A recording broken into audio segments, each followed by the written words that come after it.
Arab Bedouins' prophecy. From millennium past, there were two types of Arabs, city dwellers and Bedouins. Bedouins are nomads. They travel through the vast deserts and are constantly on the move. Even during the golden age of Islam, when Arabs were the richest and most learned people on earth, Bedouins remained in virtually the same state that they had been for thousands of years, poor, uneducated, and cut off from the rest of the world. Yet Muhammad, peace be upon him, foretold that these Arab Bedouins of his region would one day compete with one another in the construction of tall buildings. "Now tell me of the last hour," asked the man.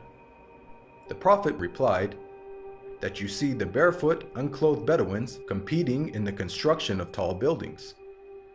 Today we find in the Arabian Peninsula, the Bedouins who used to be impoverished herders of camels and sheep are now not only competing with one another, but also the entire world to construct the world's tallest buildings.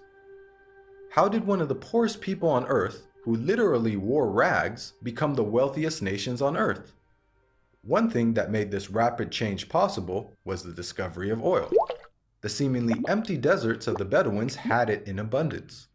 They went from camels to Cadillacs in a single generation. The construction of tall buildings among the Arab Bedouins has even reached Mecca, Muhammad's city of birth. The last few decades have seen a massive surge in building construction in Mecca. The famous Mecca Clock Tower is currently the third tallest building in the world.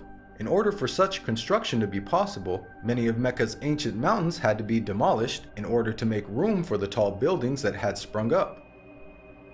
Amazingly, this is also something that Muhammad had foretold. He said, "The hour will not be established until the mountains are moved from their places." This tremendous feat of demolishing entire mountains has only been made possible in the 20th century with the advent of technology such as explosives. It's important to point out that Muhammad himself was a simple man and wanted other Muslims to maintain that simplicity. He did not like Muslims to be extravagant. So, if he wanted to will this prophecy to become true, he would have to encourage the Arabs to build tall buildings, yet he never did.